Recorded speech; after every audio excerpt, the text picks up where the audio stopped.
crack it open. Open of a new show. Do you have to mark it? Or no? You did? Welcome to Sports Talk. I'm Bob Mack, and I am really super excited today. I get to interview the guy who's been interviewing every high school athlete on Long Island for the last 38 years. He's the man. He puts it all together. He changes lives, and he probably doesn't know how well and how much he does it. But hopefully I can keep him on the other side of the interview today and let me talk about him and let him answer some questions. Gregg Sarra, everybody from Newsday. Greg, Bob? Thanks for coming in. Really appreciate you giving me the opportunity to control the interview, for you to be on my show as opposed to everybody who's on your show all the time. It's just great to have you, honestly. You know, when you first asked me to be on the show, the first thing I thought was I was proud that you thought enough of me to have me come on and want to talk sports. And, you know, you and I have both talked about a lot of things in the last few years, and I don't want to take over the conversation. I'll let you lead the way, but I have a lot of tender thoughts about you and your journey and what you've been through with your family, and it's important. And I told my wife on the way in that I was excited to do this. That's awesome, and that makes me feel good. You know, sports changed lives. Sports created my life. And when I didn't know what I wanted to do, my mother actually said to me, go to college for phys ed. And I said, I don't want to be a teacher. And she said, but you like sports. Just go do that. And so I did it, and I played a few sports in college. I ended up teaching phys ed, which I said I wasn't going to do. And then 30 years later, here we are, right? Talking sports. Tell us how you started in sports. Gregg Sarra, little kid. Where did it come from? Give me the foundation of where it all started. You know, Bob, I grew up in Astoria, Queens, was the youngest kid on an 8-year-old travel baseball team. My dad put me in as a 6-year-old. Found out right away that 6-year-olds probably shouldn't play with 8-year-olds. Got hit with a line drive and hardball underneath the L on the only grass patch that Astoria had by Astoria Park, and fell in love with baseball. You know, that was my first real experience in competitive sports. But living in Queens and playing in the street, learning stickball, curveball, learning how to, you know, maneuver around parked cars, hit balls off fire escapes, do things that you don't do out on Long Island. You know, it's a totally different way of growing up. And we did move out to Long Island when I was 9 years old. When we came when you out were 9. Here. So everything changes. You know, you have all the open fields. We had an open field in our neighborhood in Selden. We had a lot of young children in the neighborhood that all played together. And you develop a lot of skills to be multi-talented in a lot of different sports. And with the changing of seasons in New York, you know, whatever the season was, that's the equipment we broke out. You probably did the same thing. Yeah, we played hockey, we played football, we played baseball. I mean, that's how we grew up. And we played with everybody in the neighborhood. And I think having those games where there were no parents, there were no coaches, you turned into a leader. You learned your own skill set.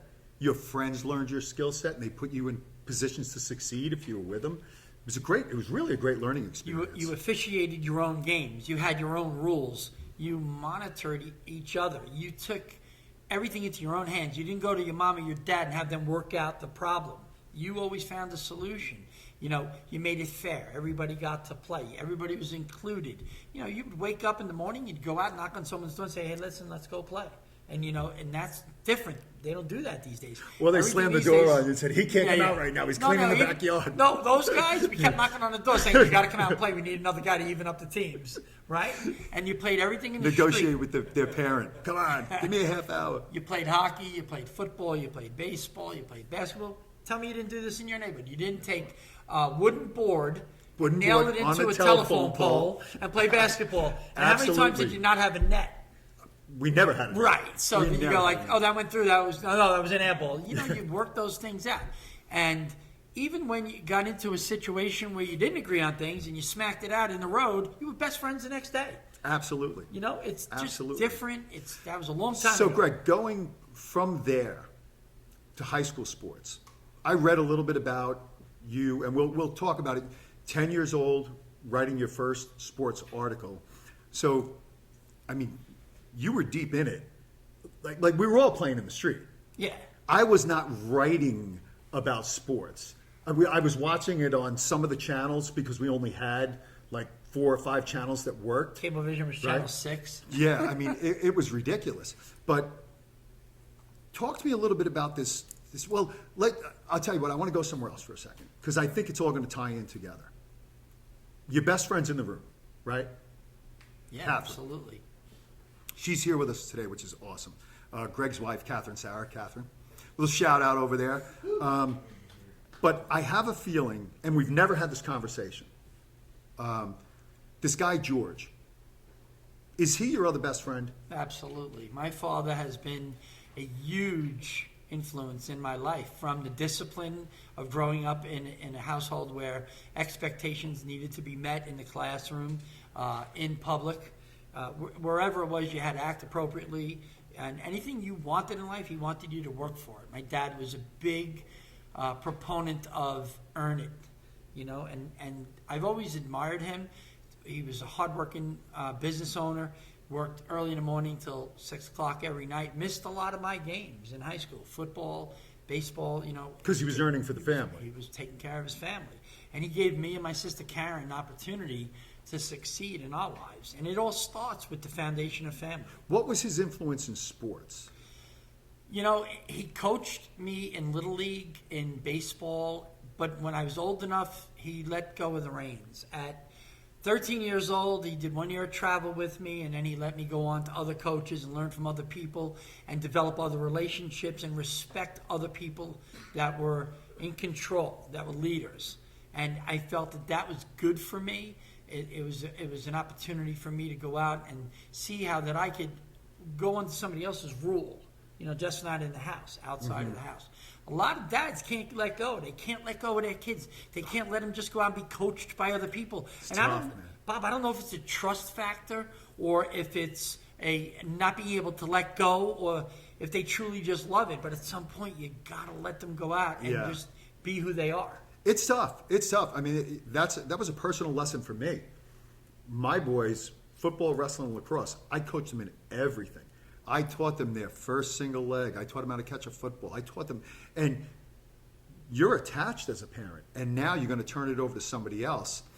And guys like us who coached, and that's something that I have in my notes about you, that I want people to learn about Gregg Sarra today a little bit, maybe deeper than just the writer.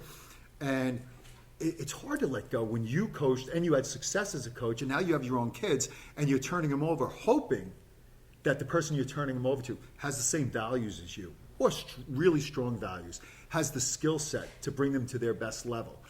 It's a challenge, right? Oh, yeah. And you did a great job with both your boys because they're not just great athletes, they're also great people.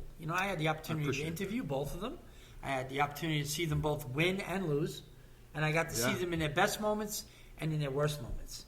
And they had an absolute feel for what was right to say in an interview, what was wrong to say, and how to handle it maturely. You don't see that all the time. That's the hardest part of being an athlete. Accepting defeat is the same that you would accept being a champion. And that's part of life. There's going to be ups and downs. There's going to be wins and losses. There's going to be, disappointment. There's going to be success. There's going to be failure. That's life's journey. You're going to have the good and the bad, and it's how you handle it is what determines who you are and what character you have. So let's talk a little bit about what role did sports play now for your kids? With Gregg Sarra as their dad, the Newsday sports writer, the guy who runs baseball all over Long Island, really one of the most well-known figures in athletics on Long Island. What role did that play in their life? So I think in looking back on it and reflecting on my 4 kids, they're all different. Both of my girls were very talented on stage, had first-hand witness, by the way. There you go. Not too long ago. Awesome. Not athletically inclined, but athletic. They were more interested in school, in dance, in theater, performing arts, in doing right? other things, and I was okay with that. Yeah. And it wasn't because they were both women; it was because that's what their interests were. That's what they felt was their skill set. They are both fantastic students.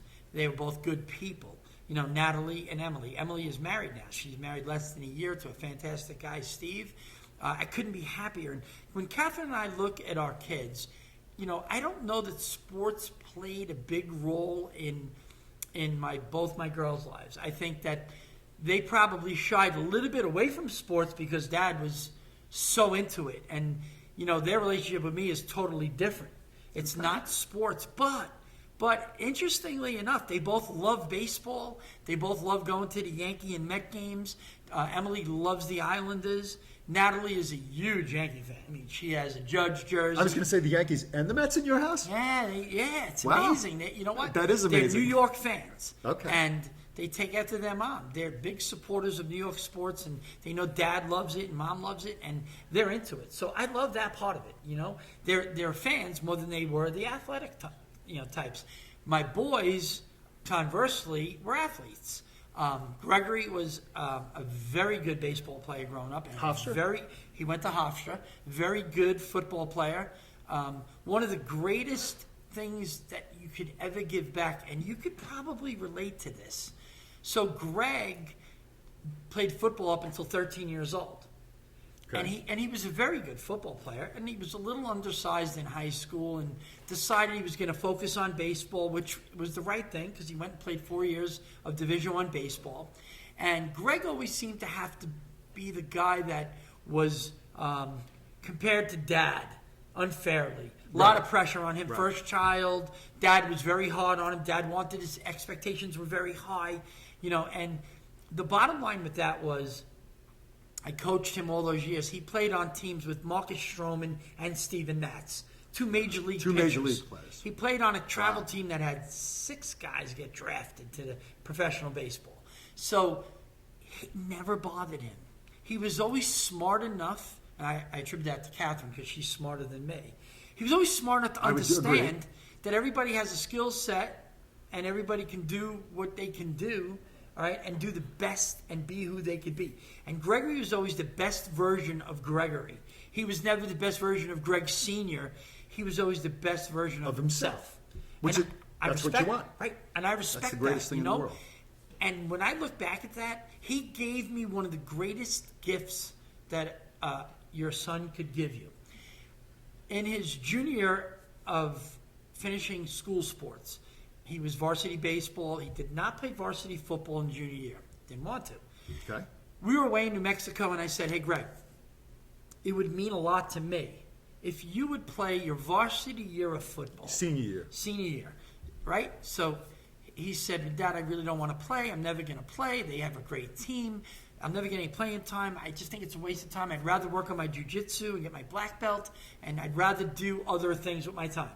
And I'd rather get ready for baseball. And I was like, well, you know, looking back on my life, you know, I have a few regrets and things that didn't work out and some things that I was super proud of. But in high school, I decided in my junior year, after playing football and after, you know, being on a baseball team, I decided that I did not want to play my senior year of football, that I would rather concentrate on my scholarship for baseball. So I skipped it. I regret that. I wish I didn't, and I wish somebody talked me out of it, but they didn't. And you know what? As we get older, we look back on certain things. Similar regrets, my friend. Okay. Similar regrets. So I look back at that, and I just say to myself, maybe Gregory will play his senior year. And I talked to him about it in New Mexico. We just finished a national tournament in baseball. I said, Greg, would you do that? And he said, no. He said, that's not who I am, and I'm not going to play football. I said, all right, I respect that. That next morning, we got on a plane and a red eye. We came back to Long Island. You let him on the plane? I did. All right. I made him sit in the back of the plane. I figured. Change his seat. But, you know, think about your I was decision. cool with it because I love my son, and I get it. Of course. And I understood his thinking. He, you know, so we get home. We get home on a Sunday night, and the next day I go to Newsday, I go to work, and I don't see anybody for 3 or 4 days. We're getting ready for football previews, and I'm really busy, and I'm diving back into my work. Vacation's over. Summer's over, and I'm getting ready for football season. They started camp on Monday, and I got to go out and do a bunch of stories on different camps. Well, Friday afternoon, a full week later, Greg walks in the house, and he's filthy. And I go, what are you doing? And he looks at me and he goes, what do you mean? I go, what are you doing? And he has a little attitude. And he says, I've been at football practice all week. I'm giving it a shot for you. And I'm like, wow. And I almost broke down at that moment, and I didn't want him to see it. I kind of walked away. I was overcome with like different emotions. Like, he's doing it for me. I don't want him to get hurt. I want him to give it his all. But I so respect that decision. And then I said, wow, I'm really proud that you're giving it a shot. He goes, Dad, I'm giving it 2 weeks. If I think the coaches are fair and I think I have a shot to get in a little bit and make it worth my time, I'm going to do it. And the story ends in probably the most story-like. It could not be a better storybook It's ending. It's what you look for as a writer. When I retire, I'm going to write the book. But here's a cool thing. He gave me something that only your child could give you. He gave me back something that I missed out on. My son battled through the whole season. He played middle linebacker, and he backed up the best middle linebacker on Long Island, Jeremy Legero, who won the Colada Award as Suffolk's best linebacker. Jeremy got hurt, missed 3 games with a knee injury. Gregory filled in and played middle linebacker. He set the school record with 3 fumble recoveries in a game against Ward Melville. He played unbelievable, and, proud as a parent. I was that guy in the stands. You have the film and the memories forever. Right. Those moments. So special. We went the whole season. They won the Suffolk County Championship at Connecticut in 2008.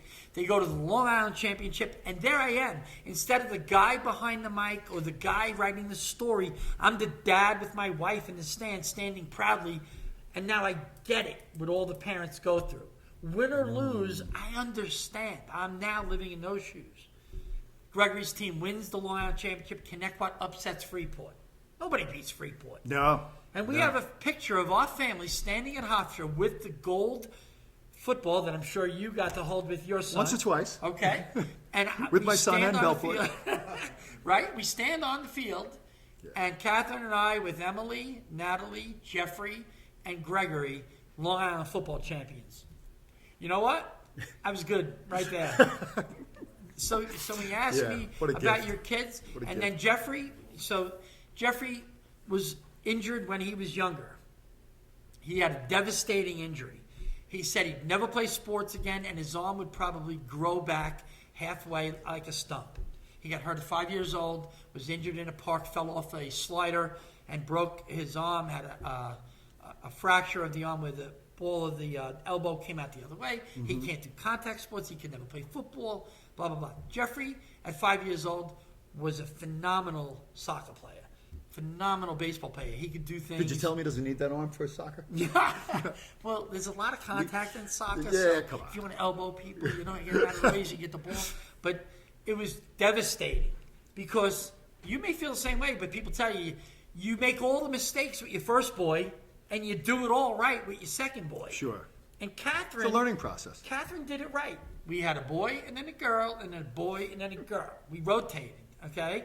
And what happens is, I never got When the I shot. took science, I thought the man controlled it. But whatever. I mean, you keep going with what you were saying. She'll say I blame her for everything. Yeah. She was giving you credit, blaming, whatever. So it's really a good thing. But so Jeffrey now has to have his arm remodeled for 10 or 11 years till he is a full-grown, adolescent at 17 years old. And he was playing Little League. At 9 or 10 years old, Catherine know better than me, he took a swing and his arm used to be hyperextend and double jointed. Okay. So it would bend the other way, Yeah. and everybody would go, "Oh my God, he broke his arm!" And they're like, "No, it's just double jointed. He's really struggling." But I give him credit; he's trying. I had a father. This is how brutal people could be. He would drop a couple of easy throws because he didn't have flexion in his hand. It's tough sometimes to get your guests to speak, but so I'm glad Greg's doing a great job. But the bottom line was he couldn't catch until he was like 12. Right. He would keep dropping the ball. And fathers were heartless. They'd be like, "Hey, this kid sucks. Get him off the field. He can't catch." And then somebody would go, "That's Gregg Sarra's son." He goes, "I don't care who it is. He sucks." And I'd be like, "No, he doesn't. He's going to be a stud." But Jeffrey proved them all wrong. Greg was like, "Get him off the field." Squeeze the ball. He goes, I can't close my hand yet. But he proved them wrong. Proved them wrong. Played 2 years of varsity baseball, had a great career, got himself in great shape, played 4 years at New Paltz, had the leading ERA Wow. 2 years in a row in college. I mean, and the experiences that this kid had in college, all of his lifelong friends he met in college. On top of all the guys he made friends with in high school baseball, and Jeffrey is like the nicest kid anybody will ever meet. He's had a great life. Now he's engaged to be married, and you couldn't be happier. So, you asked me about sports. That's what sports can do for you. Yeah. And it resonates with me what you just said about the college experience. My son Gavin was a senior during COVID. Oh. He was a junior during the spring of COVID. So the spring was gone, didn't play lacrosse. His senior year, the whole fall was gone. Then they put that mock season together, right? Fake wrestling season. In the spring, yeah. You had 6 bouts. Correct. No county, no state. And that was after your son had a devastating injury, too. Yes, broken collarbone. I remember that. Yeah, ref should have stopped the That's move. amazing how Potentially similar dangerous move. our second boy. We went through the same kind of nonsense. He goes to West Virginia, and he went to West Virginia only because our friend John Gambadoro knows the owner of the Diamondbacks. The Diamondbacks owner went to West Virginia, loves West Virginia. And he gave us an opportunity to visit the campus. It was closed because of COVID. And he created an opportunity for us, which was just a great thing from another sports-related friendship. And that's what sports does for all of us. Gavin goes to West Virginia. He's not on a team. He's not playing any sports, but he was a football, wrestler, and lacrosse player his whole life. Goes to West Virginia. We talked about maybe walking on the wrestling team. Jordan Titus is there. They're good friends, so maybe he'll walk on the team. A week goes by, and I haven't heard anything. So I texted him, and I said, hey, Gav, have you talked to the coach? Are you thinking about walking on? He sends me a video of the wrestling room, because he's in the room. He walked on. That's great. So I'm like, wow. My boy just walked on a Division I wrestling program. This is awesome. He texts me an hour later. Just got my COVID results back. I'm positive. Oh, What does that mean? He ends up coming home for 10 days. my God, When he went back, he was so embarrassed. He was a walk-on. He said, I don't want anything to do with it. It just felt uncomfortable going back to the wrestling team. So he doesn't wrestle. Spends a year in West Virginia, which, by the way, I thought was a great school. Went to some awesome Division I football games, Division I basketball games. And Gavin just said, it's not for me, Dad. I need to be on a team. I need to be on a team. And this is truly what sports did for us. So goes down to FAU for spring break. Elite Eight right now, by the way. Elite Eight, yeah, FAU. you must be going Owls. wild with that. So he goes down there for spring break, and one of his friends goes there. They have a club lacrosse team. He actually hasn't been on a lacrosse field since 9th grade, because in 10th grade, that broken collarbone, COVID, 11th, 12th. He contacts the coach on his own, says, if I transfer here, can I get on the lacrosse team? And the guy said, where are you from? And he goes, I played at West Hampton, only in 9th grade. Played at West Hampton. He goes, oh, Long Island? Absolutely. Just come here, show up, be ready to go. Changed his life.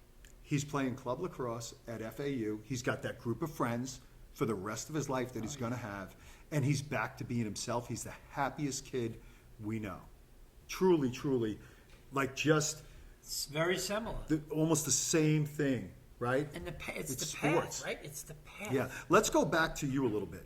So high school, when recently Newsday put out a little Gregg Sarra story, and in there, and I know we've talked about this before, but it just throws me a curve, not a baseball curve, every time I hear about it.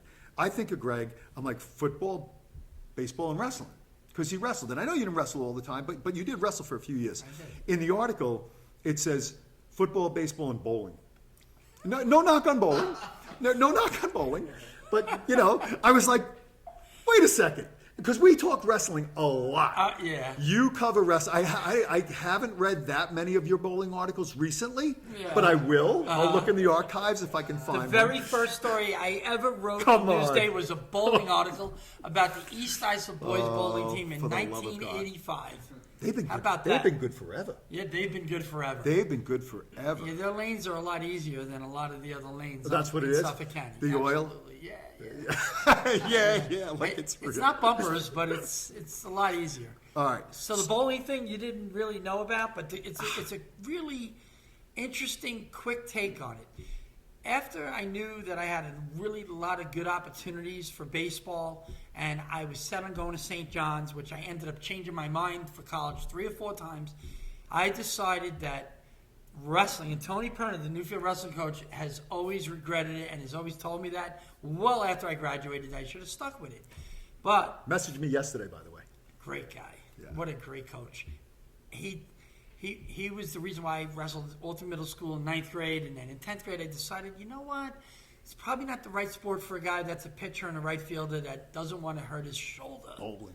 You don't really see a lot of good baseball players that wrestle, but there are True, a few. true. There have been a few, but none of them are stud pitchers. That's a fact. You know, I've been covering wrestling since, how you doing, Nicky Garone, all right, 1986. However, I bet Strowman would have been a pretty good wrestler. He would have been, but he would have never been a major league pitcher. Right. You know, Right. Eric Strovink was a great wrestler. Mm-hmm. He was a great baseball player. Great baseball player and a hitter, and he's one of the very few. But he wasn't a pitcher. Right. You know, my senior year, I had to make a decision in the winter. Am I going to try out for the basketball team, take somebody's position there? Because I was better than most of the basketball players at Newfield, or was I We're going to get into bowl? that too, by the way. Or was I going to bowl? His 'Cause I was- athletic prowess. I thought I was the best bowler in our class, and Richie Morello, who was the captain of the bowling team, was in a senior adult league with me. Junior adult, it was called, on Sunday mornings. And he said to me, you should be on a bowling team. I go, really? He's like, yeah. I go, well, is it fun? He goes, it's great. You bowl for free. I go, I'm in. Cheese fries.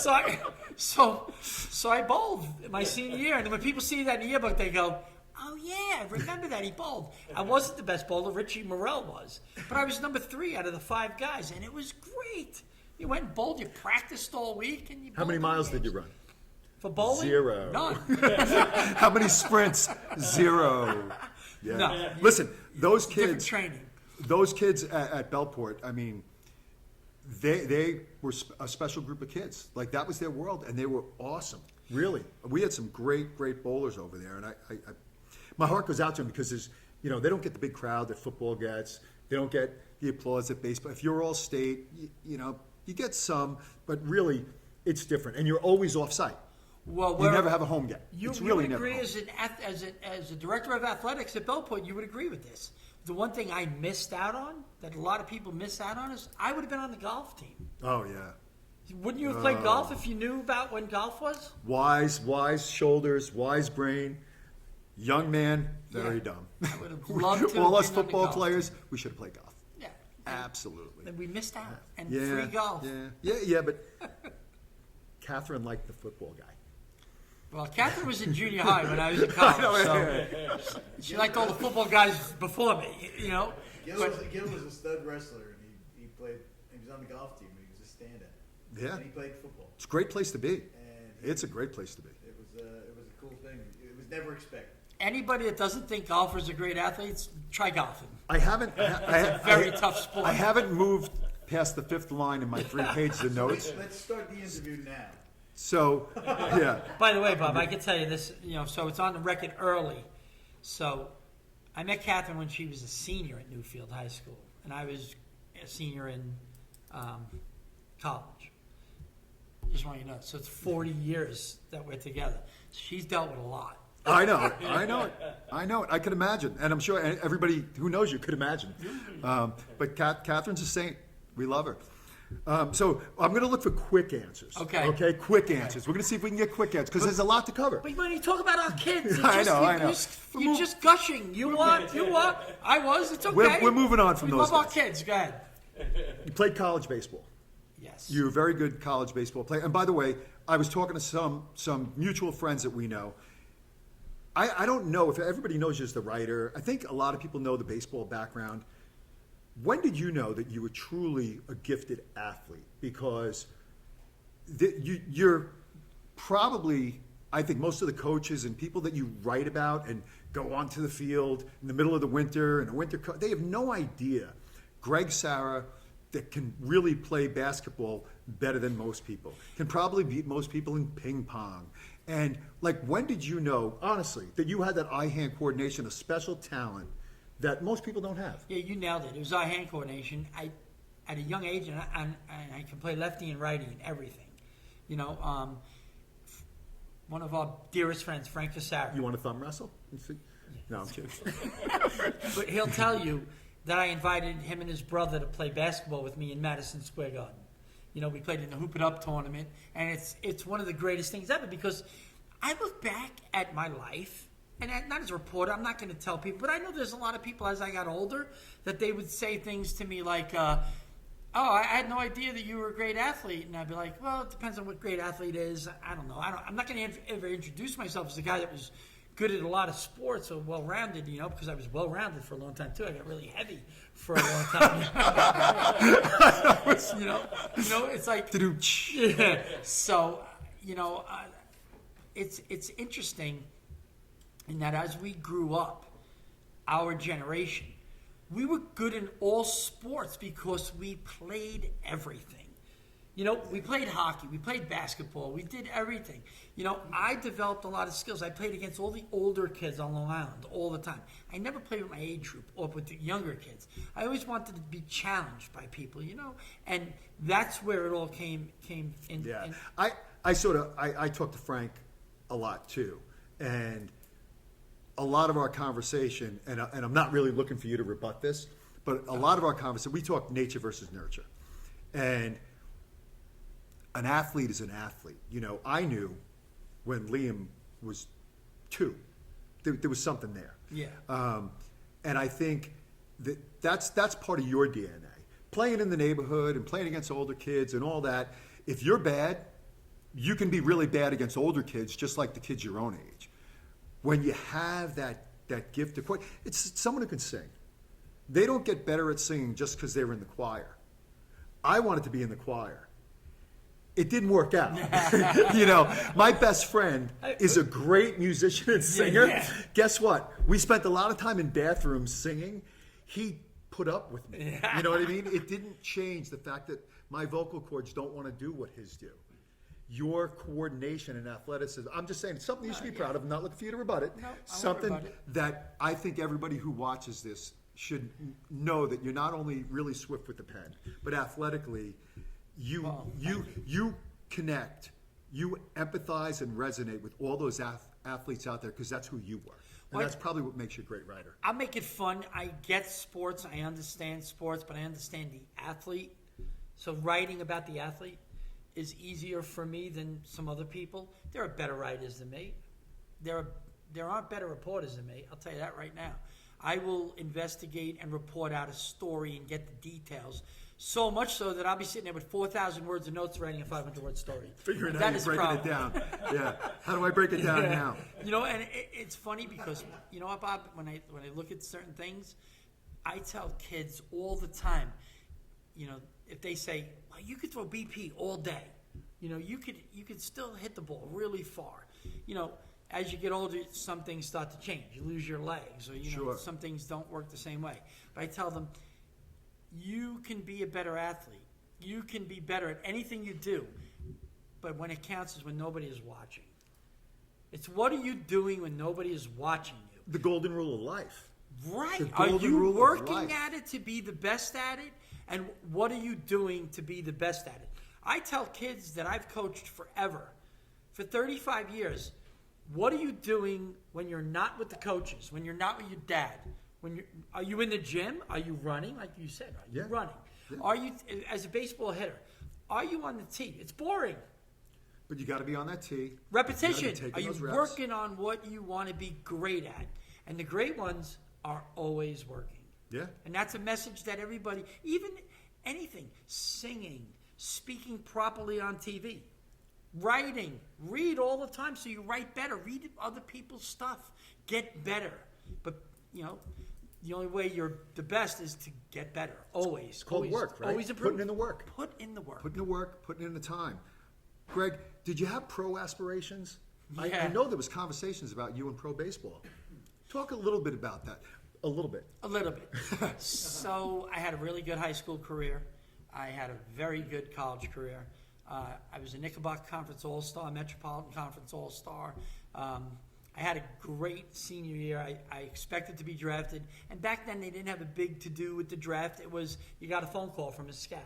I had 11 major league teams following me my senior year of college at Dowling College. I couldn't have had a better year. I was satisfied with the way I performed. I did a couple things in college my junior year that kind of followed me. We got into a brawl with Hofstra. I did not come out looking good in that fight. So some scouts were like, yep, he's a little bit of a loose cannon. Maybe that was not a good thing. And then my senior year, we had a brawl with Lehman College. Their program was suspended. They beat up the umpires. They had a 2-year ban of Lehman College. The umpires pressed charges. The coaches all got fired. But, of course, it was Dowling College, and the brawl started when their pitcher walked me, all right, and then kept throwing over to first base, and they called the balk on him. Oh, really? And their coach charged out in the field. There was a big brawl. It was in the Daily News. It was in the Post. But again, why was Gregg Sarra in the middle of it? It always seemed to be the trouble followed me at that point in my life. So I was an independent player for 5 years. I had opportunities to play all over the country. I played with an independent team with the Long Island Storm, played in other countries, played everywhere. Every time I went for a pro workout, an invite workout, I didn't get the job done. It's hard to say that. Yeah, but it's the truth. I would go there. I went to Yankee Stadium, invite only. Did not play well. Did okay, but didn't light it up. I went to the Houston Astrodome. Did not light it up. Went to Montreal's Olympic Stadium. Went down to Florida. It just didn't work out. Okay. But Newsday had written about me so much, a guy named Bob Herzog said to me, now that the pro dream is ended and you're just playing amateur baseball at a high level, trying to hook on with somebody, what are you going to do with yourself? And I said, I have no idea.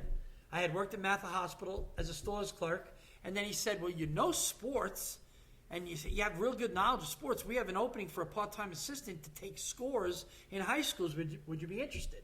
I was like, yeah, I'll give it a shot. I went in for an interview, and thus started a 38-year career. And my next question, right there, how did you start at Newsday? But you already answered it. Yeah. You already answered it. Wow. Isn't that crazy? So Yeah. The background is, you read in Newsday how I started sports writing at 10 years old. Correct. I went to Jericho Elementary School. I liked writing about my friends. Really? Yeah, I would write little stories about gym class and all my friends and who did really well in field day, who threw the ball the furthest, Wow. Who was the fastest runner in the 600. Remember, we had to do all those things. Who did the physical fitness test? And I have those stories. I saved them, right? And then from there, I went to Selden Middle School, and I was the sports editor of the paper. Then I went to Newfield High School and was the sports editor of Newfield High School. It was great. And then when I went to college, I did the Lions voice as a sports editor. I just liked writing about sports, and it was fun. It came natural. Then a couple of weekly papers. So It was let me jump in here. Huh? So you're doing the Newsday thing. You've been a writer. Obviously, we've established that this is something that was kind of another thing that was innate. It was part of your DNA from when you were 10 years old. You had opportunities to write for professional teams, and you could have left Newsday and did that full time, and you decided stay with high school. Yeah, Talk a little bit about that, because I don't think a lot of people know that part of Gregg Sarra. I've been writing for Newsday for parts of 5 decades, and that's hard for people to wrap their head around. Oh, you're old. Yeah, I am old, and people look at me and they're like, you really haven't? I'm like, yeah, I've been around a long time, and I know a lot of third-generation kids that are now coming through the system. Yeah. And it's pretty wild. And people are like, you remember me? I get that all the time. And I remember most people, but some people I say, I'm sorry. And then they tell me, like, oh, wow, you did this. And quick story. You sure? Quick. Catherine will tell you this happened just 2 weeks ago. We had a refrigerator went on the fritz, but we had it under warranty at PC Richard. Okay? Okay.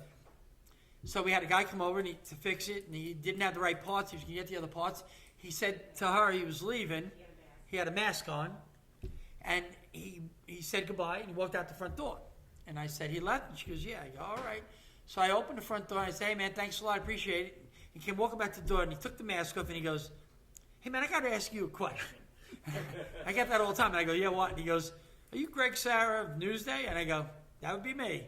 And he goes, wow, really? And I go, yeah. I go, you're Duval Coleman of Longwood, aren't you? And he goes, Wow. he goes, what? I go, you had one of the greatest matches of all time against Sachem where you got hosed on a bad call and lost 3-2 at 126 pounds, and I wrote a whole story about it. And he was floored. He was like, what? And I go, yeah, you got to be like 50. And he just stood there looking at me, and he was like, this is crazy. He's like, I can't believe that. So it was that happens all the time. It's kind of funny. Catherine was like, we walked back in the house. She looked at me. She's like, wow, that was. That's am I awesome. wrong? Is it crazy? That's great, though. That was, And he loved it yeah. because it validated who he was. He Yeah, felt good absolutely. about that. That I remembered that he was a great wrestler and that he was at Longwood and that he got hosed. 3-2, by the way. He was 3-2. I run a lot of interviews with, when I was an athletic director and a principal, I interview a lot of people for jobs. And I list out about 50 or 60 questions. And then I ask 10 or 12 that I think are important questions. But a lot of the questions are covered by the person I'm interviewing. You're sort of doing that right now because you're a pro at what we're doing right now. And you keep hitting on different things that I want to ask you, which is awesome. Quick stuff. Do you have a best interview, like an interview that you would hang your hat on and be like, that, or is there a bunch, or it's just so many over your career? Such a long career. And getting back to I skipped something that you asked me that was really important. But there are so many stories that have come across my desk that make me feel good that I told those stories and that will live forever. You asked me about pro sports. I covered the Yankees and the Mets from 1989 to 1994 in the summers. When the high school season ended, I was the GA guy that went at the Yankees and Mets. Then I was a replacement player with the Philadelphia Phillies in 94 when they had the strike. And what happened was I was invited to 5 camps for Major League Baseball. Because at that point in my life, I was 33 years old. I was absolutely crushing the ball because as you get older, you become a better hitter. You understand how to pick up pitches better, and you just become better. And at that point in my life, I asked Catherine, are you okay with this? And Newsday sent me out to the West Coast, California, to try out for the Philadelphia Phillies. And I went out to the foothills of California. They had 270-something guys there, and they picked 27 after a week of workouts. All right, and I was one of the 27. I hit a couple home runs. I met a bunch of ex-pros, a bunch of AAA guys. I fit right in. They were not better than me, and I was better than most of the people there. But I made that group. Then they wanted to cut the team down to 20 and send them to Clearwater. I called Newsday and said, what do I do? You know, I have a job and a family, and we had just had our first child. So what I did was I said to myself, I said, you know what we do? We got to go, and we got to go back to work. So I told them, I'm done here with Philadelphia. And then I went back to work and dealt with that and went back to my job. But there was an opportunity there. Then the following summer, I became the high school sports editor. So I got out of covering Major League Baseball. I covered a couple more games in 95, early 96, and got back into Newsday. And that's where this whole thing with the high school sports kicked off. And since 96, and I'm proud of this, our girls' sports coverage is massive. Our high school section is the best in the country. I say that unequivocally. There's nobody close to Newsday high school sports. Our sections on Sundays and all the things we do for the high school athletes on Long Island. We're going to take a short break. Gregg Sarra, everybody. Austin Moving and Storage, a family business built on pride, integrity, and values. Moving can be stressful. At Austin Moving and Storage, we do the heavy lifting so you don't have to. Hassle-free, worry-free, we've got you covered. Personalized service. You know, with Austin, you're moving in the right direction. Austin Moving and Storage, your trusted Long Island and nationwide movers.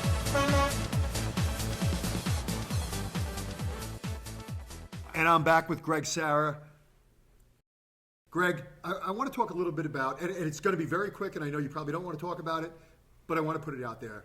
I know like something silly. Long Island Flag Football Hall of Fame, right? Shows your athleticism. Suffolk County Hall of Fame. It shows maybe the sports, the media thing, everything you've done for Suffolk County sports. Now, the National Football Foundation, the Suffolk County Long Island chapter named an award after you, and it's the highest award given out by them. Give me 2 minutes. Tell me a little bit about it.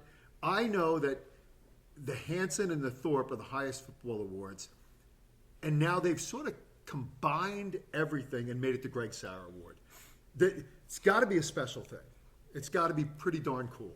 It's an honor to be looked at as someone who's had an impact on Long Island athletes for a really long time, who has dedicated his life's work to the Long Island athletes, the coaches, the schools, and really put so much effort into a job that really demands that effort, and there's a lot to be said for that. I am blessed that I have built so many great working relationships with directors of athletics, superintendents, coaches, athletes, and then athletes who became coaches. It's gone on for so long. And people who impacted me and what I did, the great coaches of all time, from the beginning with Sal Ciampi Sr. and Joe Sipp Jr. and Hans Wiedeker and Buddy Krumenack and Russ Sellen. You could go on and on and on. All the great ones. Right, but I've had the opportunity to sit with all of them, and not just in football, but in baseball, in wrestling. I cut my teeth at Newsday in wrestling. But to have an award named after you, in your name, that'll forever be part of your legacy, yeah, it's flattering, and it's some. I don't know. I'm really not one to be embarrassed by anything, but when I first heard about it, I was floored. But what makes me most proud is how my wife reacted to it. That she was super proud because she knows how hard I work at what I do for Newsday. She knows how much I really care.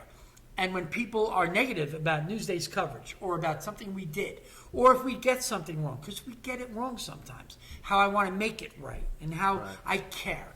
So, it's all the years and all the hard work.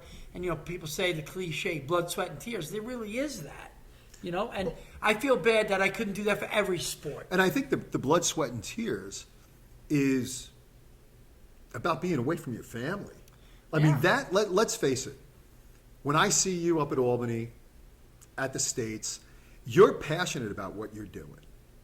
But there's somebody at home, and maybe not now, the kids are grown up, and, Catherine's been doing this gig for a really long time. Yeah. But when she had 4 little ones at home, and you're up in Albany, and you get in that zone where you're dedicated to Jesse Jansen winning his 4th state title, and this moment is the biggest moment for a sports writer, and you can't wait.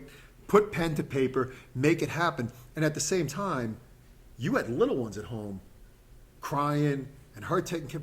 That is the blood, sweat, and tears that nobody sees in the process. Or the coaches that are doing what they do to make their teams great, to make their players better, the time that they put in. And I get that. I see what coaches put into their programs, the good ones. I also know the guys that mail it in and they're there for the paycheck, and they're out there too. The people that don't belong coaching kids. But I see that. But I know it's a team.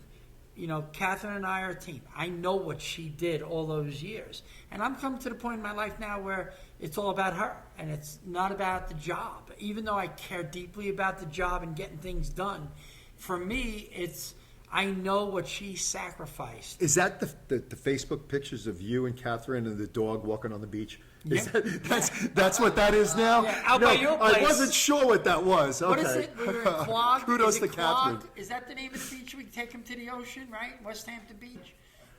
West Hampton Beach. The most beautiful. Cupsog. Yeah, Yogi loves to This go is the in most water. beautiful area of Long Island. If you ever want to come out and visit doubt. us, it's awesome. But you know what? You look at that, and people think like you go to a game and you write a story, and that's it. They have no idea the prep work. And now with the digital at Newsday and doing TV for Newsday TV and our studio and all the cool things and the platforms that we have with social media, the job keeps developing and evolving. And you got to keep changing with the job. Yeah, and I keep getting older. I'm not getting younger. But the hours you Way spend. more handsome, though. Thank you. You got a nice haircut. Yeah, you did get a haircut for this interview. You know what's crazy? I look at it as sometimes when people are passionate about their kids and they Which we call are. to complain about my kid didn't make the top 100, I try to understand their point of view, the disappointment. I get it. But the list is 100 people. Let me jump in on that. I won't mention Liam right now either, but let me jump in on that. I wanted to ask you, so one of the biggest rewards for a parent is when Gregg Sarra puts in, the players of the week, the top 100, all those lists and those accolades. Anytime, part of doing this show is, again, celebrating sports, my focus right now has been on the adults, and we're going to get to the kids. Maybe if I get this guy to join my show, we're going to get the kids in here because that's his expertise. My expertise is sort of working with the adults. So you've done a lot, really, what coaches do with kids. You've created those moments. Like they did it on the field, they did it in a gym, they did it wherever they did, and then you help memorialize for the rest of their lives. And in some ways, I think what you do, and I don't know how you feel about this, but it might have an impact on them going to college. Because they might be, I got this newspaper article, I got this about me, and that about me. And so all these positives, and then you have the other people saying, what about my kid? Why didn't my kid get it? And you have to sleep every night knowing, I hope I did the best by all the kids in Nassau and Suffolk County. Like, how does that sit with you? And I'm putting it out there because it's such a challenge. At the end of the day, whatever you did, it is positive for kids. You have to have broad shoulders. You have Okay. to have thick skin. You have to know in your heart that you've given it every ounce of what's right and that you're fair. And as long as you can look in the mirror and you know you've done that, then it's an easy job. We put more effort into what we do at Newsday than anybody could imagine. Like I said, I know how important that is to student athletes, to their parents, to their grandparents. I love when parents call. I don't take it as a negative. I take it as a positive. They're calling because they love their kids. They're passionate. Right. There's nothing wrong with that. What I have a problem with is if they call and they're disrespectful to someone on my staff, or if they're debunking what we're doing and saying it has no credibility because my kid's not there. But parents that call and they are of sane mind and they say, hey, I think you might have missed my kid. Here's who she is, or here's who he is, and here's why I'm calling. I'm going to listen. You're going to get my ear. I'm going to listen. I'm going to take notes. And then I'm going to promise that parent that we're going to check their kid out.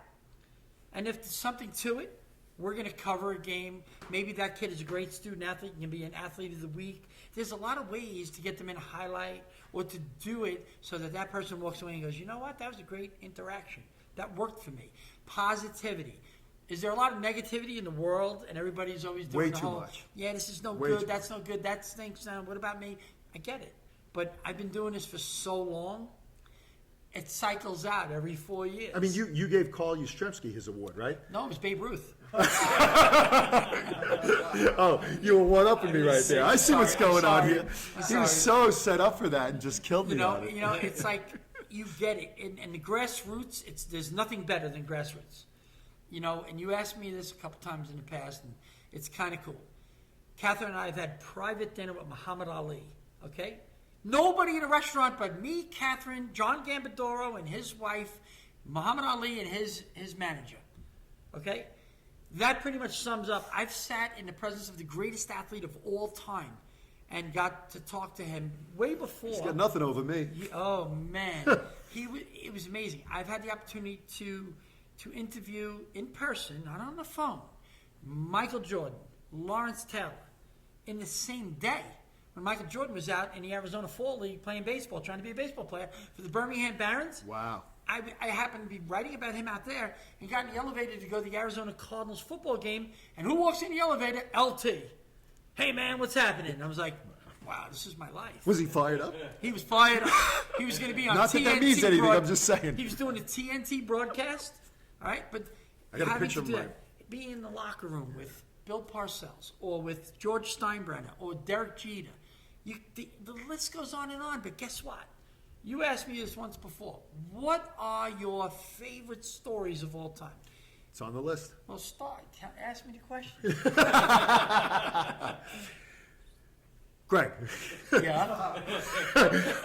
I know what you're going to say. what are your favorite stories of all time doing this job? Well, Tell me a little bit about it. I will have fun. This is a fun thing. Your son told me about when he was surfing with the sharks.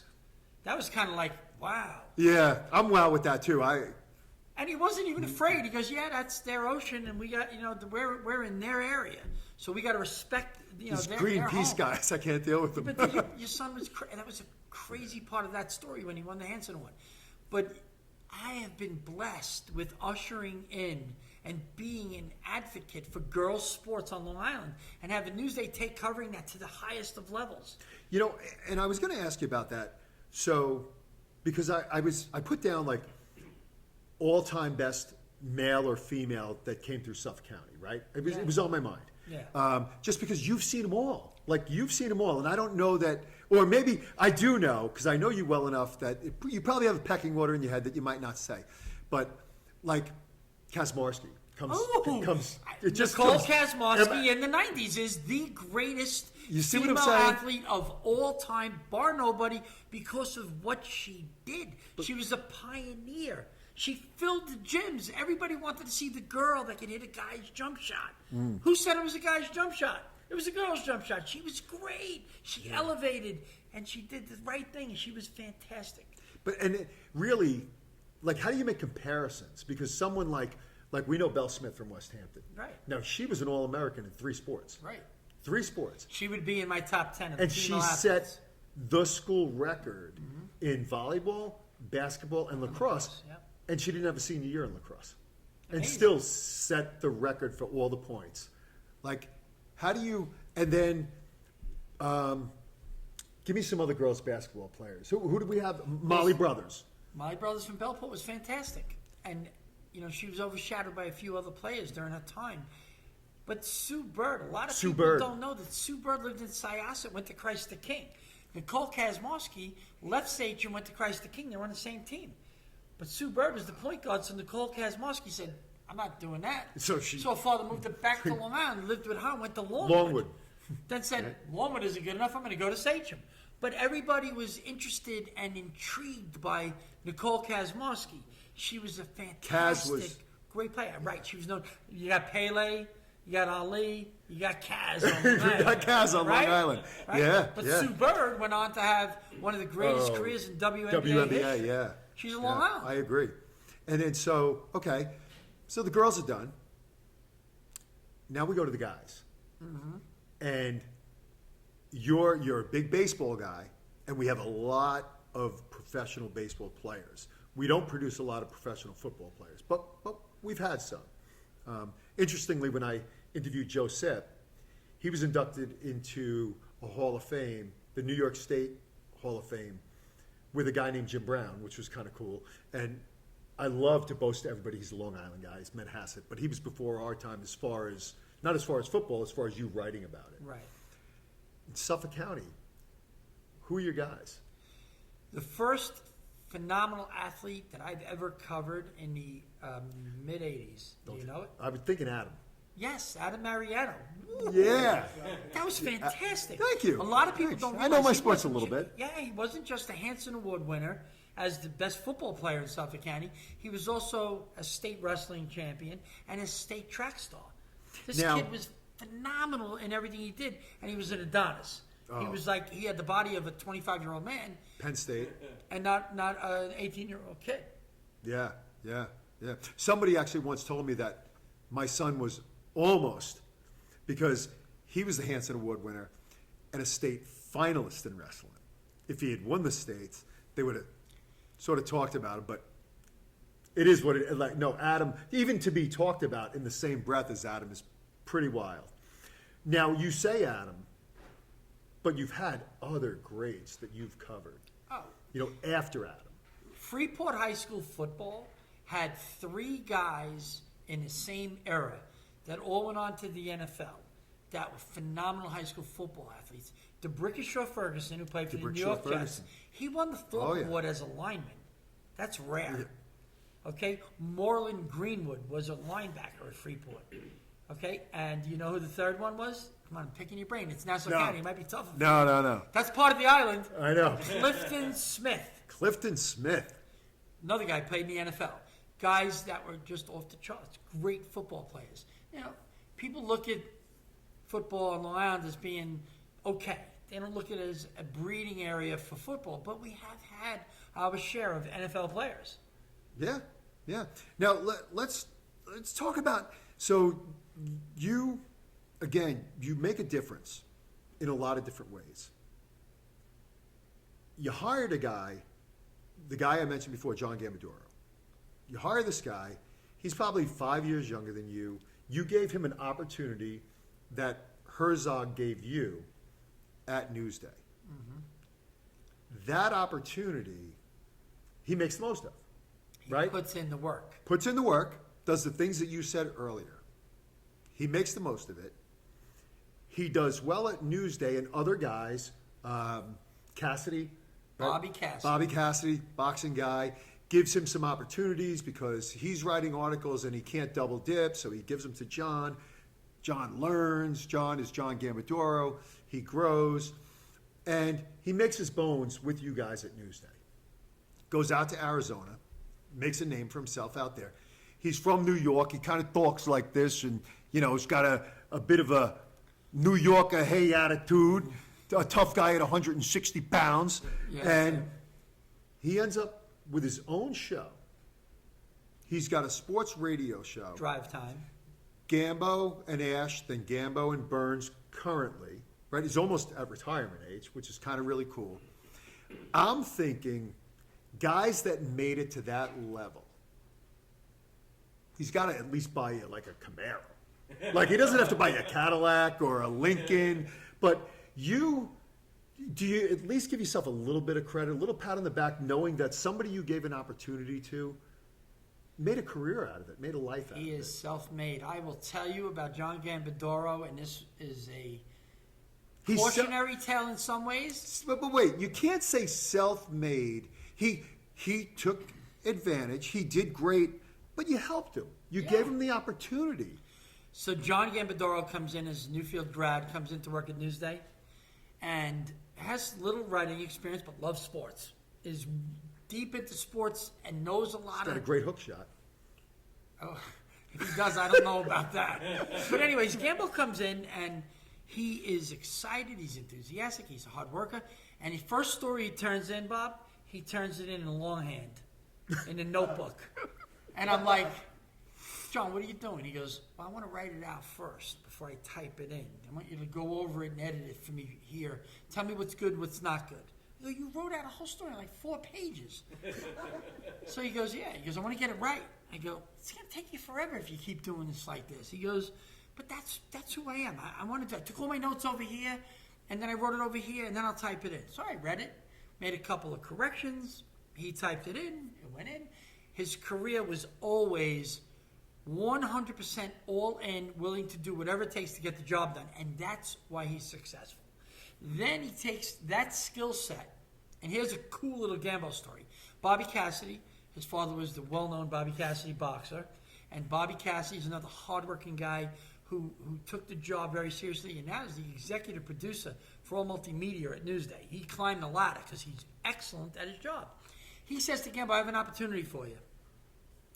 I need somebody to write the backs of the KO boxing cards. I remember I have this. nobody to I do remember this. Would you be willing to put in the work and research each boxer and write a couple of paragraphs on the back of the card for us? They'll pay you X amount of dollars. And Gambo at that point was hungry. He wanted to get writing experience. He wanted to make a few dollars. He wasn't afraid of hard work. He goes, Bobby, I'll do it. Thus, the Muhammad Ali dinner.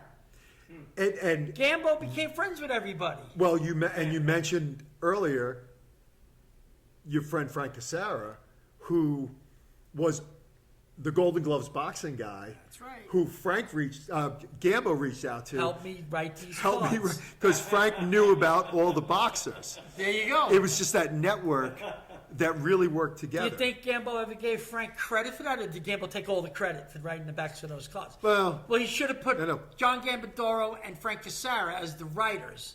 Two Camaros. There you go. I see two Now we're talking. Camaros. I see two so, Camaros. So Gambo then takes that skill set and has an opportunity, and he always jumped on opportunity and went 100 miles an hour with it, and I give him a lot of respect for that. And that's what I mean about self-made. He could have easily been a dog and not did all that. No, he but worked. He was the He was a dog the worker. other way. He was a hard-working guy. So he goes out to Arizona, makes a life for himself and his family, and now he's living the dream. He's making big money. He's a big name. I was out in Arizona at the men's senior baseball championships, and I was driving down a highway, and there's a billboard, and it's Gambo's picture. I'm looking up at it. I'm going, he's made it. Yeah. He's No. made it. And I'm happy for him. You know how a lot of people sometimes they're like, fantastic. right, it's the Fantastic. greatest thing ever. You know, to Coach, be let me happy. jump in for a second. So talk about, we like to break the fourth wall sometimes, Yeah. we throw in here, but a thought for me is, obviously over this 5 decades, 4 decades, whatever it is, you have friends everywhere, coaches that are friends, all that kind of stuff. How do you balance being not sort of biased toward some guy's team or athletes and keep that friendship thing going and balance that with being fair to the athletes with no influence? So I think in my career, because a lot of people, that's a good question. You know, how do you not fall in love with somebody who's a phenomenal coach or a phenomenal athlete and not root for them? Well, like the top 100, how do you put them at not in there when it's somebody So a How top do you 100 not is- include certain kids in the top 100 all time? They gotta win the state wrestling Oh, championship. for the love of God. Gooba, thanks for bringing it up. I don't know what the heck's Bob, going I on told here. him not to wrestle the kid to price. Go to the other weight class, I know, kick everybody's I know. butt, win the state title, and be on Should- Gregg Sarra's top 10 Yeah. of all time. Yeah, you and Frank. But Holy cow. he's on my top 10 of all time as dudes. He's a dude. You're a Lee dude. McIntyre is always going You're to a be dude. that guy. That's a great question, Coach But Gooba. I'll tell Coach Guma this. It's impossible to not be human, to not have emotions, to not get into a story and in your heart hope for an outcome. Any reporter that says they're right down the middle, they've never really leaned on one side or the other, they're not being honest. There are certain stories of achievement that you want to see the athlete persevere. But if they lose, you have to write that they lost and be fair to the kid that beat them, no matter what. You can never say in a story, well, he lost, and make excuses. You look like a fool. You don't do that. Look, I'm never going to say that I don't root for Dunia Sibomana Rodriguez, the kid that was in the Congo and was attacked by chimpanzees. Long Beach Wrestling. The Long Beach wrestler, Yep. when he was an 8th grader, miraculously came back. His life's journey took him from near death in the jungle in Africa to almost dying. His face was repaired 14 times by doctors. His story is an incredible, inspirational story. I am not going to sit here and tell you that when he was in the state wrestling championships that I was not rooting for him. It was tough to see him. Of course. Of course. And seeing him win was one of the most gratifying moments in my career because it's a storybook. It's phenomenal. And most people, other than the kid he was wrestling, his parents and his people, were rooting for him. Other than those people. My kids wrestled for Miller Place. They loved it. People love a good story like that. And Dunia won the state title as an 8th grader, and we wrote all of his stories and did a documentary on him. But now it's like he's got to go 4 more years of not letting people down or letting himself down or feeling like he's not a success story. He's 15 years old. He's in 9th grade. He goes to the state championships again this year, and he loses. In a heartbreaking semifinal loss In the semis. that was controversial to a lot of people, but not to me. With that He film lost crew- to a with the film crew stud going wrestler around. with ESPN following them all over the place, and Newsday and everybody else. But I wrote the story down the middle. You did not read that it was controversial, that he got cheated, that he was a failure. You read that he achieved. He got to the semifinals. He won the Nassau County title. He went, and then he came back through the wrestlebacks and took third. He took third, A kid that which is one of the toughest things to do. could have gave up. Yeah. Right? And said, Yeah. you know what? I'm disappointed I didn't win a state title again. My life is too tough. But no. He inspired by coming back to the wrestlebacks, which is why I love wrestling, because it's such a tough sport. And now, the fun in this is that he's going to get to do it again next year as a 10th grader, and I want to be there for that. And if somebody beats him in Nassau County, I want to write that story about that kid. Well, that's a good point. So it's like you have to, at some point, it's almost like being a referee. You have to separate You have to. yourself as a fan and Gotta call it the way it is. You can never be a fan. The emotional You part, always have to be. and then write it the way Right. it is. You have to Gotta be call it that the way it guy. is. And if somebody beats him, it's a phenomenal story. And I want to interview that kid, just like I interviewed Luke Satriano after he beat Dunia Sibomana.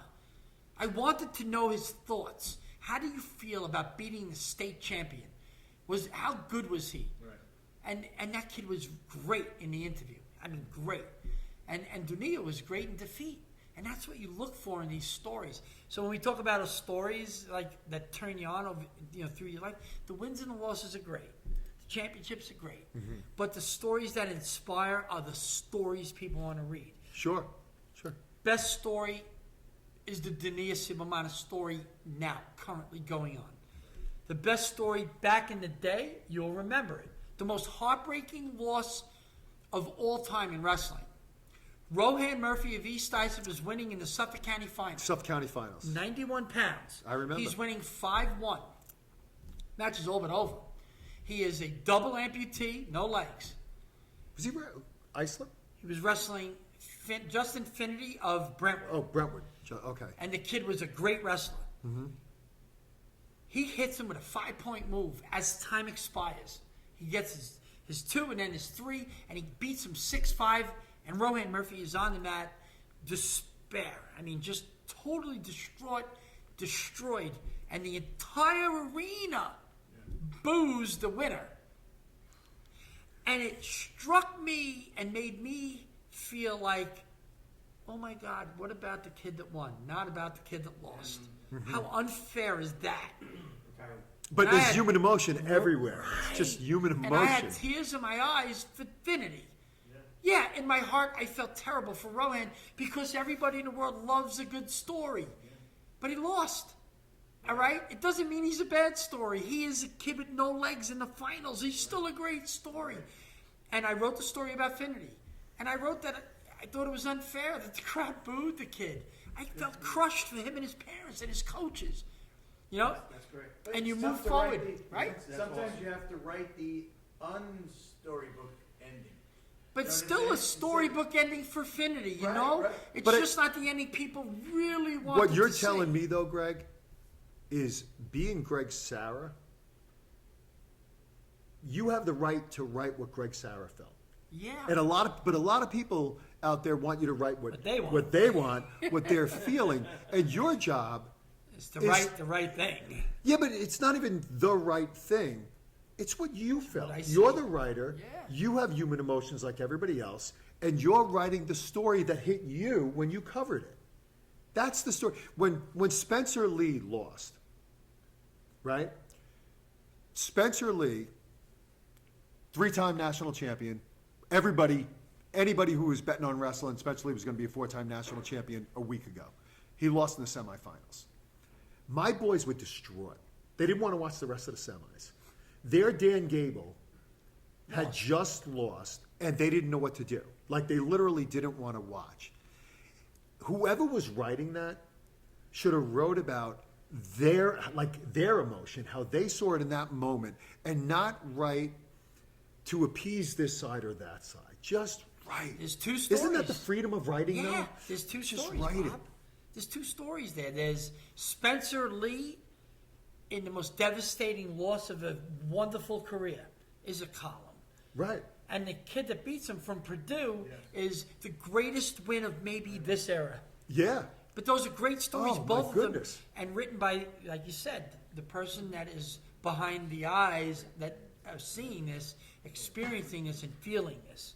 You know, brings me back to another story. Rohan Murphy was one of them. Rohan Murphy, for everybody so you know, went on to become Went to Penn State. wrestler at Penn State, Yeah. a motivational speaker, a Paralympics weightlifter, has a phenomenal life. Yeah. Okay? I had him at Phenomenal life. Belport as a motivational So speaker. you know. We hired him. He's an amazing kid who lost in a Suffolk County final, didn't feel sorry for himself. Went No. on with his life and became that guy. Yeah. And that Kids- loss may motivate him. It may motivate him it did. to what he does in his life. Now, you fast forward years and years later, and we talk about, I could talk about different athletes on any show you want. We could go on forever and ever. But I will give you another one that was one of my favorite stories of all time. Shy girl from Copiague, plays on the girls basketball varsity team. Okay? I come to find out that there's a girl playing on the Copiague varsity basketball team that has no legs. She plays on prosthetics. She runs up and down the court on prosthetics. Now you see guys in track run on the prosthetics. Yep. With those The springs. and Yeah. they fly, right? But you're wondering, how does somebody play on a basketball team in the varsity basketball? So I called the school. I talked to the athletic director. I talked to him. Can I talk to the coach? Nope. She's very private. She's very shy. She doesn't really want it out there. She doesn't really want to do a story. She's told people before. Oh, okay, I respect that. I thought it was an incredible story. So I call back and I talk to Billy Bennett, Are you the sure? AD again, and I say, would you be okay with having a conversation with her and introducing me to her and let me talk to her and maybe she'll gain, my trust and let me do the story. And he's like, I'll talk to her and tell her that I know who you are and I trust you. And then I'll open that door and you come to practice and watch her play and then talk to her after practice and see where it goes from there and then make a decision. So we did that. We go to Copiague High School. I sit in the bleachers. She was okay with it. I watched her practice. I was blown away. Amaya Williams. The way she moved Just up and down the court. amazing. And I'm like, I am so lucky that I have this opportunity to be this guy sitting in this seat watching this girl do something that people can't even imagine. All the people that say they can't do it, but they can. Right. And this girl was doing it. So I talked to her at the practice, set up a meeting with her at a family's house with a mother and father, met them, wonderful people. And they were all like, let's do it. Go to her first game so I could start to write the story, see her in action in a game. And people are like, well, is it staged? Do they just let her shoot? Do they let her dribble? Do they let her? Because, you see a lot of that stage stuff where a kid runs for a touchdown and everybody escorts him into the end zone. The kid's fake falling down. Sure. And you know what? That's been done a million times, and it's still a great thing. And it's still a great thing. It's still a great thing. thing. Those are beautiful moments. But it's really not. It's the heart that's involved in those things. Right. It's having a heart and doing the right It's thing. about for a all the kid, other kids that are doing the right thing. Yeah. Teaching them to Yeah. care for other people. That's right. This is really a girl in competition, but you have to see it to She's believe competing it. And I got against adversity. And I got to bring that to life. Right. My words, the written word, is going to bring that to life. So I watch her playing a basketball game against Lindenhurst. And she comes in the fourth quarter, and she's dribbling, and the girl in Lindenhurst steals the ball and runs the other way down the court. And I'm like, I can't believe she just did that. But I can believe it because she's playing to score and win for Lindenhurst. You know? But now this is real. They're really playing her. They're guarding her. She's trying to dribble. They're all over her. She's trying to get a shot off. They're jumping in her Double team, face. yeah. They don't want her to score. Yeah. They're playing And ball. now I'm sitting there going, wow, this is really good. Now I'm watching the Copiague girls. They're sensing that. They're winning by 14. And they're sensing that. And they're going, Amaya, get in the corner. We'll get you the ball. They work the ball around the perimeter. They get it to my way. She's wide open. She takes a shot from three-point range. Rim. Storybook ending. Did she nail it? She nails it. I love it. And Gregg Sarra's in the house, and I get to witness it. And I'm like, I am blessed. man. This story is just so incredible. And they stop the game, and the girls are crying, and I'm going like this. Oh my God, I can't believe I just saw that. I'm trying not to let people see that I'm emotional. I felt so good for this girl. Look at that. Look at what just happened. And then you know what? The Lindenhurst girls all go over and give her a high five. Nice. And it's a real moment in high school sports. Listen, It's crazy. I'm the biggest crybaby in sports. Like, I cry a lot. I mean, every emotional moment, every positive. I cry more positive than negative because they're tears of joy. Yep. Let me go here. Okay. And then, maybe we'll ask some other questions. When you finally retire, when you walk away, what do you want people to say about Gregg Sarra? What is your legacy? What is it that the words come out, Gregg Sarra? What's next? I hope when I retire that there will be people on my staff that continue doing the great job in high school sports that our staff has done in the last 25, 30 years. I hope that they continue the tradition on digital, on TV, in print, and on every platform to put Newsday out there and continue to do a great job for Long Island's athletes. And that people say, Gregg Sarra set this in motion, was a big part of that, and his legacy is that high school sports matters and is something that people really care about. Boys and girls, publics, privates, everybody. And that they continue to do that kind of work. That to me will mean something. Like I'll be walking somewhere years after I'm done, and that some young reporters out there will continue on doing the things that I've been doing. That's what matters to me, and that's what I hope. I leave that legacy, that I was fair, that I cared about all 37 sports. I hear it all the time. You don't give this enough coverage. Well, guess what? Not true. We give every sport coverage. Is it equal? No. Is the interest in every sport equal? No. People rally around the football program, so the football program gets all the coverage in the fall. But we don't ignore soccer, boys and girls soccer or field hockey. We're there. We know what's going on. We have all Long Island teams for every sport. We have top lists for every sport, recognizing the top athletes in every sport. We have athletes of the week, gridiron greats. We reach out and we want to know the best stories. They don't have to be in the most popular sports, because the most popular sport to you is the one your kids participate in. Of course. Get Of that? course. It could Of be course. swimming, fencing, badminton, tennis. It could be golf. It could be anything. I think my son lost an award to a fencing kid. But, hey, it's just being fair. And as an Just being athletic fair. director, you know how important every sport is. And what I've learned in the last 5 years is how enormous cheerleading is. And how it's a fabric of every community. It's big. They're the most It's big. passionate people. The support behind Bob, them no doubt. is huge. That and the 70-year-olds playing pickleball. Because well, that's I'm a not there yet. monster I'm right getting now. there. I'm on my way to that. It's a monster right now. Greg, And- thanks for coming on my show. I loved it. Thank you. I'll be back. Will you have me back, maybe? I'd like to have you back as a co-host. I can interview you all you want, but I can have you back as a co-host. Co-hosting would be fun. I have to get that cleared. And Yeah. I think that as long as we're positive and we're doing the right thing, I think nobody would have a problem with it. But it was fun. Well done.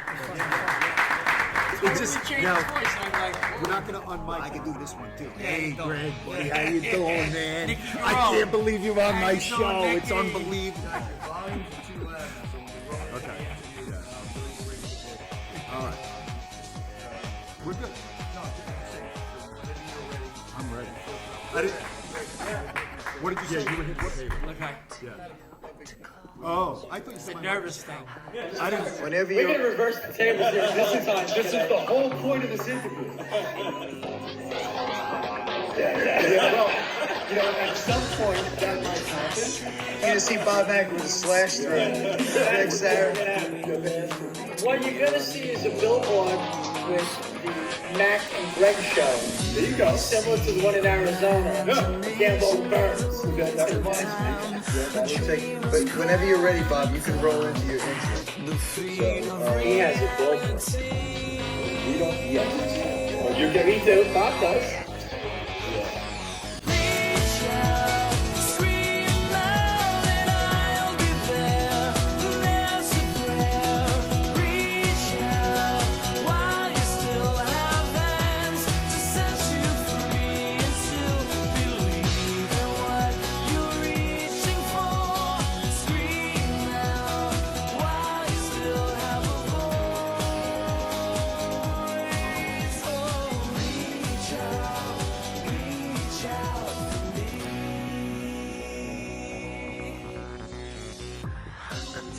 I promise to